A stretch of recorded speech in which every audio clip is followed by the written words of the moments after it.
علیکم سامعین، welcome to my channel voice of Mona. ہماری آج کی سٹوری کا نام ہے بے نور۔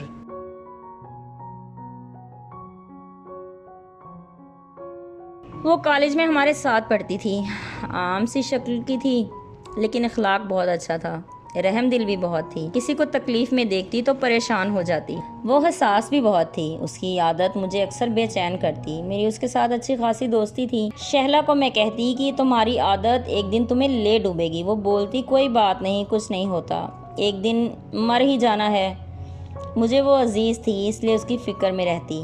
شہلا ہر کسی کے ساتھ مخلص ہو جاتی، میں بولتی رہتی کہ چھوڑ دو، سب ایک جیسے نہیں ہوتے، پر وہ سنتی ہی نہیں تھی۔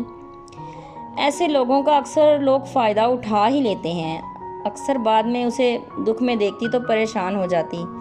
وہ پھر بھی لوگوں کے ساتھ نیکی کرتی۔ اس کا رشتہ اس کے ماموں کے گھر ہو گیا۔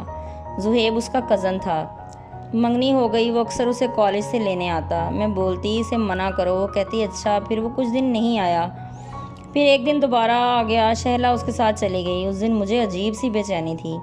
دوسرے دن شہلا کالج نہیں آئی، میں نے کال کی تو اس نے کہا کل آؤں گی۔ دوسرے دن وہ آئی تو عجیب سی تھی، اس کی آنکھیں بے نور سی تھیں۔ میں نے بہت پوچھا لیکن اس نے نہیں بتایا، پھر میں نے خاموش اختیار کر لی، لیکن مجھے پتا تھا کہ کچھ ہوا ہے جو وہ مجھے نہیں بتا رہی، لیکن بتا دے گی یہ بھی یقین تھا، کیونکہ ہم ایک دوسرے سے بات نہیں چھپاتے تھے۔ پھر 2 دن بعد اس نے خود ہی بتا دیا، زہیب مجھے کسی جگہ لے گیا اور اس نے میرے ساتھ نہ چاہتے ہوئے بھی وہ کیا جو میں نہیں چاہتی تھی۔ مجھے ایک دم غصہ آ گیا اس پر۔ میں نے کہا شہلا تمہیں پتا ہے تم نے کیا کیا؟ وہ رونے لگی، میں نے اسے چپ کروایا۔ میں نے کہا جو مرد محبت کرتا ہے وہ عورت کی عزت سے نہیں کھیلتا جب تک وہ عورت خود نہ چاہے۔ وہ بولی میں نہیں چاہتی تھی مگر اس نے زبردستی کی۔ میں نے کہا تمہیں اس کے ساتھ جانا ہی نہیں چاہیے تھا، اب جتنی جلدی ہو سکے تم شادی کر لو۔ اس نے کہا میں نے کہا ہے اس نے کہا ہے کرتا ہوں بات گھر والوں سے۔ پھر 2 دن بعد شہلا میرے سامنے اسے کال کر کے کہہ رہی تھی اب کیا بنا، بات کی؟ تو وہ بولا کرتا ہوں، ابھی بات نہیں کی۔ پھر اس پہ برس پڑی کہ یہ کیا بات ہوئی، بات کرو جلدی۔ اس نے کال ہی کاٹ دی۔ شہلا بھی اب پریشان ہو چکی تھی۔ میں نے اسے سمجھایا اب کچھ نہیں ہو سکتا، وہ انسان نما بھیڑیا ہی تھا۔ پھر میں نے اسے تسلی دی اب گھبرانے سے کچھ نہیں ہوگا، لیکن وہ بہت پریشان تھی۔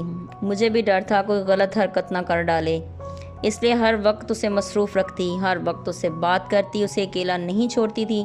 جب وہ گھر جاتی تب بھی موبائل پہ میں اس سے رابطے میں ہی رہتی۔ اس کا ضرورت سے زیادہ حساس ہونا مجھے پریشان کرتا تھا، اس لیے میں ڈرتی تھی۔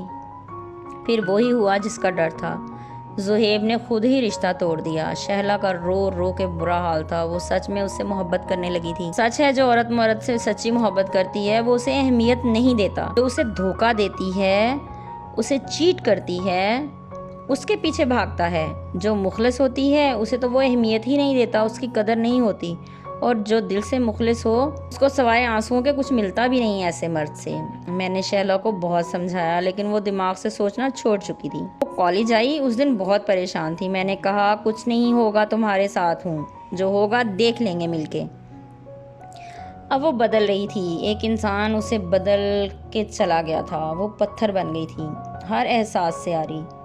مجھے وقت لگا اس کو سنبھالنے میں، اب وہ کسی کا احساس نہیں کرتی، بہت بدل چکی ہے۔ اب اس کے سامنے کسی کو چوٹ بھی لگی ہو تو وہ دیکھتی بھی نہیں۔ میں حیران ہوں کہ ایک انسان دوسرے انسان کو اتنا بدل دیتا ہے۔ جیتے رہیے، خوش رہیے، ملتے ہیں اگلی کہانی کے ساتھ۔